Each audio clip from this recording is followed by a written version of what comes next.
Assalamualaikum warahmatullahi wabarakatuh. Kami dari kelas 2 PKD 3, kelompok 3. Di sini kami akan menjelaskan analisis laporan keuangan.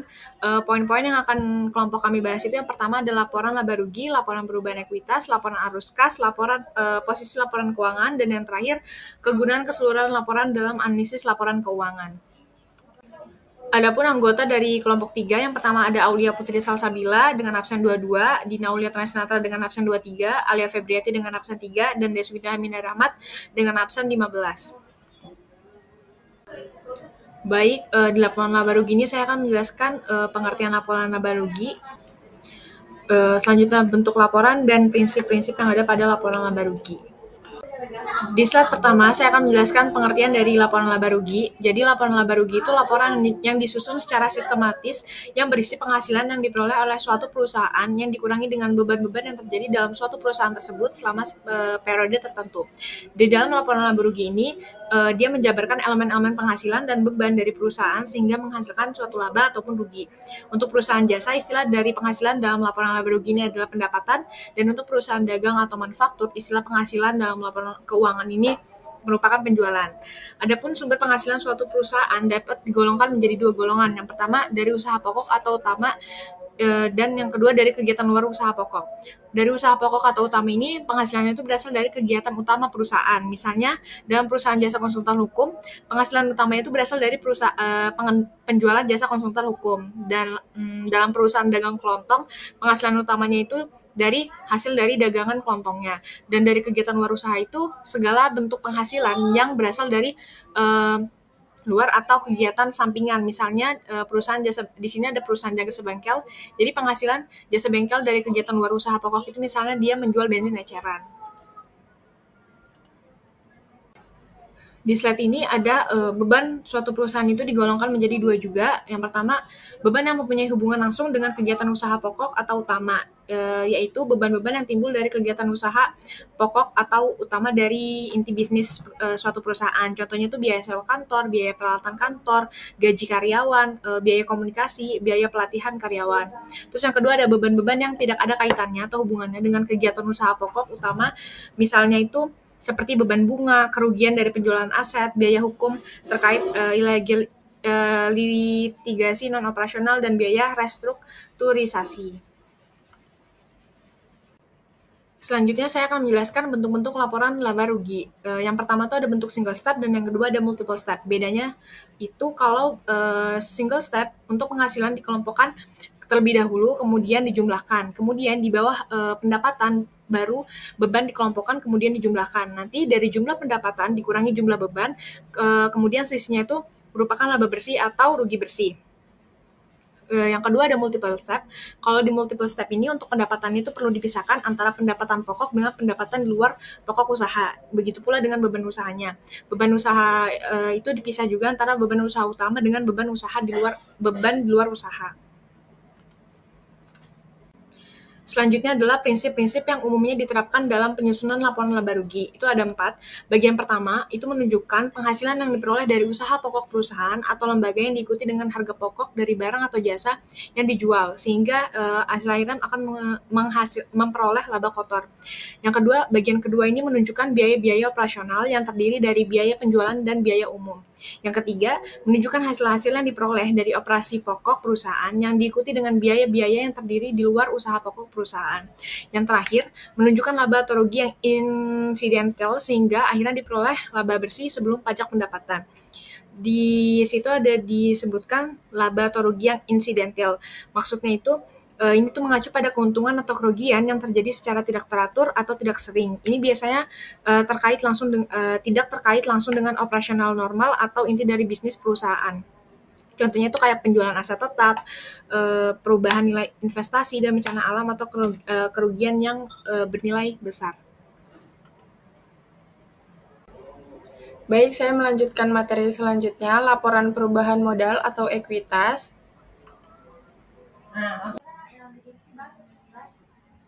Laporan perubahan modal atau ekuitas adalah laporan yang berisi seberapa banyak modal awal telah bertambah ataupun berkurang selama periode tertentu perusahaan itu. Perubahan modal itu terjadi dapat karena laba rugi usaha, pengambilan pribadi dari pemilik atau prive maupun penambahan modal pemilik. Laporan perubahan ekuitas menyajikan informasi tentang perubahan ekuitas perusahaan antara awal dan akhir periode. Pelaporan yang mencerminkan naik turunnya aset neto perusahaan selama periode, baik yang berasal dari setoran ataupun distribusi kepada pemilik atau yang berasal dari hasil atau kinerja perusahaan, menggambarkan jumlah total penghasilan dan beban, termasuk keuntungan dan kerugian yang diakibatkan oleh aktivitas perusahaan selama periode tersebut. Selanjutnya, penyajian laporan keuangan, laporan perubahan ekuitas untuk suatu periode berisi informasi sebagai berikut. Yang pertama, total laba rugi komprehensif dengan penyajian terpisah untuk jumlah yang dialokasikan untuk pemilik induk perusahaan dan alokasi untuk kepentingan non pengendali. Yang kedua, dampak setiap pengaruh penerapan retrospektif atau penyajian kembali untuk setiap komponen ekuitas biasanya ditunjukkan dengan penyesuaian terhadap saldo laba atau retained earnings awal periode. Pengaruh penerapan retrospektif ini disajikan sesuai ketentuan dalam PSAK nomor 25 revisi 2009 kebijakan akuntansi perubahan estimasi akuntansi dan kesalahan.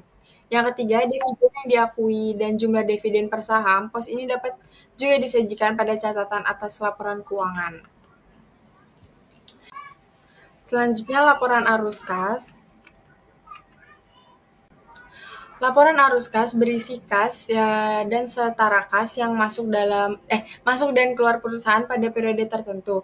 Yang disebut kas adalah uang tunai, sedangkan setara kas merupakan investasi yang sifatnya sangat liquid, berjangka pendek dan dengan cepat dapat dijadikan kas. Laporan arus kas harus melaporkan arus kas selama periode tertentu dan diklasifikasikan menurut aktivitas operasi, aktivitas investasi, dan aktivitas pendanaan. Selanjutnya, pengertian menurut para ahli. Yang pertama, menurut Sofyan Syafari Harahap, arus kas adalah suatu laporan yang memberikan informasi yang relevan tentang penerimaan dan pengeluaran suatu pembukuan pada suatu periode tertentu dengan mengklasifikasikan transaksi pada kegiatan operasional, pembiayaan, dan investasi.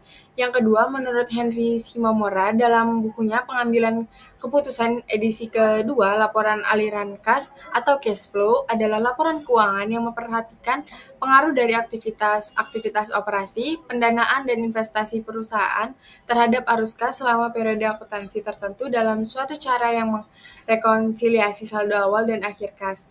Yang ketiga, menurut Donald E.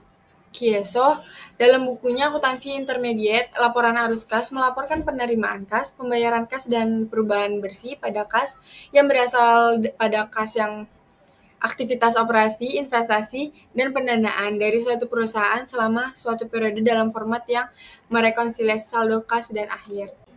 Tujuan dan kegunaan. Kegunaan arus kas dalam PSAK nomor 2 disebutkan bahwa jika laporan arus kas digunakan dalam kaitannya dengan laporan keuangan yang lain, laporan arus kas dapat memberikan informasi yang memungkinkan para pemakai untuk mengevaluasi perubahan dalam aktiva bersih perusahaan, struktur keuangan atau yang termasuk likuiditas dan solvabilitas, kemampuan untuk mempengaruhi jumlah serta waktu arus kas dalam rangka adaptasi dengan perubahan keadaan dan peluang. Informasi arus kas berguna untuk menilai kemampuan perusahaan dalam menghasilkan kas dan setara kas yang memungkinkan para pemakai untuk mengembangkan modal untuk menilai dan membandingkan nilai sekarang dari arus kas masa depan atau future cash flow dari berbagai perusahaan.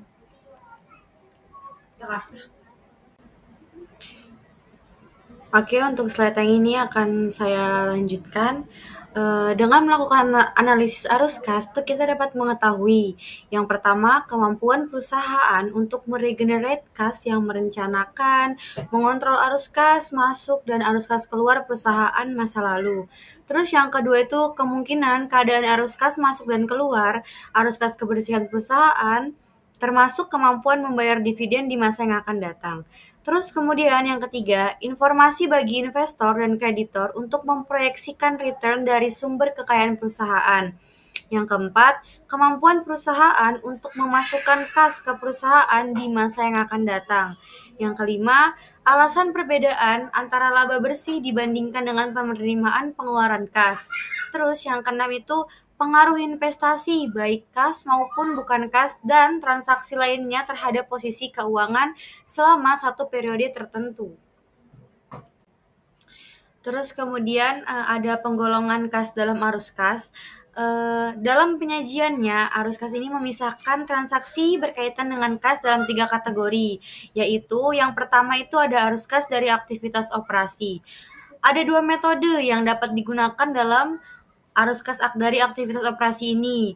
Dalam menghitung dan melaporkan jumlah arus kas bersih dari aktivitas operasi, yaitu metode tidak langsung dan metode langsung bukanlah sebagai suatu cara untuk memanipulasi jumlah kas yang dilaporkan dari aktivitas operasi. Kedua metode tersebut akan menghasilkan angka kas yang sama. Namun, metode yang paling sering digunakan dalam praktik pelaporan keuangan adalah metode tidak langsung. Terus kemudian arus kas masuk lainnya yang berasal dari kegiatan operasional itu, misalkan penerimaan dari langganan, penerimaan dari piutang bunga, penerimaan dividen, penerimaan refund dari supplier. Itu termasuk dari arus kas masuk yang berasal dari kegiatan operasional. Kalau arus kas yang keluar itu tuh bisa berasal dari kas yang dibayarkan untuk pembelian barang dan jasa yang akan dijual, bunga yang dibayar atas hutang perusahaan, kemudian pembayaran pajak penghasilan dan pembayaran gaji. Terus kan tadi ada 3. Kemudian yang kedua itu ada arus kas dari aktivitas investasi. Aktivitas investasi itu adalah membeli atau menjual tanah, bangunan, dan peralatan. Di samping itu, aktivitas investasi juga meliputi pembelian dan penjualan instrumen keuangan yang bukan untuk tujuan diperdagangkan atau biasa disebut non-trading securities, penjualan segmen bisnis dan pemberian pinjaman kepada entitas lain, termasuk penagihannya. Pelaporan arus kas dari aktivitas investasi ini tidak dipengaruhi oleh metode langsung ataupun metode tidak langsung. Jika arus kas masuk dari aktivitas investasi lebih besar dibanding dengan arus kas keluarnya, maka arus kas bersih yang dihasilkan oleh aktivitas investasi akan dilaporkan. Sebaliknya, jika arus kas masuk dari aktivitas investasi lebih kecil dibanding dengan arus kas keluarnya, maka arus kas bersih yang digunakan dalam aktivitas investasi akan dilaporkan. Kemudian itu arus kas yang diterima itu misalnya dari yang pertama itu ada penjualan dari aktiva tetap. Terus kemudian ada penjualan surat berharga yang berupa investasi. Terus ada juga penagihan yang jangka panjang atau itu tidak termasuk bunga jika ini merupakan kegiatan investasi. Kemudian penjualan aktiva lainnya yang digunakan dalam kegiatan produksi, ini dia nggak termasuk persediaan. Itu arus kas yang diterima. Terus arus kas yang keluar dari kegiatan ini itu adalah misalkan yang pertama itu pembayaran untuk mendapat aktiva tetap, yang kedua itu pembelian investasi jangka panjang, kemudian ada pemberian pinjaman dari pihak lain, atau pembayaran untuk aktiva yang digunakan dalam kegiatan produktif seperti hak paten tidak termasuk persediaan yang merupakan persediaan operasional. Arus kas dari aktivitas pendanaan itu dia aktivitas pendanaan itu meliputi transaksi-transaksi yang dimana kas diperoleh atau dibayarkan kembali kepada pemilik dana atau investor dan kreditur. Sebagai contoh, kas bersih yang diterima dari penerbitan saham atau sekuritas modal atau obligasi dan biasa disebut sekuritas utang. Pembayaran untuk membeli kembali saham biasa atau biasa disebut sebagai treasury stock, atau untuk menebus kembali utang obligasi dan pembayaran dividen tunai. Jadi, yang termasuk ke dalam aktivitas pendanaan adalah meliputi transaksi-transaksi yang berkaitan dengan utang jangka panjang maupun ekuitas atau biasa disebut modal perusahaan.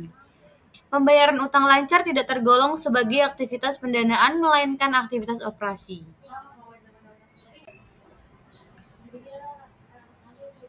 Kemudian ada penggolongan kas dalam arus kas. Arus kas masuk itu misalkan pengeluaran saham, pengeluaran wesel, penjualan obligasi, dan pengeluaran surat utang, hipotek, dan lain-lainnya.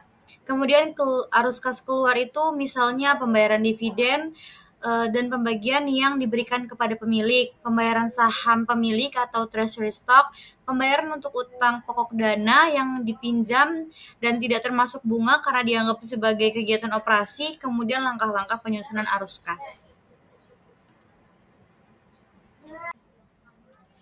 Kemudian itu informasi yang diperlukan untuk menyusun laporan arus kas itu umumnya diperoleh dari sumber-sumber sebagai berikut. Yang pertama itu neraca komparatif yang memberikan informasi tentang perubahan aktiva, utang, dan simpanan anggota selama satu periode tertentu. Kemudian yang kedua itu adalah laporan laba rugi, memberikan informasi tentang laba bersih dan komponennya serta pembayaran dividen selama satu periode. Kemudian ada informasi pendukung yang diperoleh dari hasil analisis perusahaan, rekening-rekening yang memberikan informasi tentang sebab-sebab perubahan kas dan setara kas. We're done.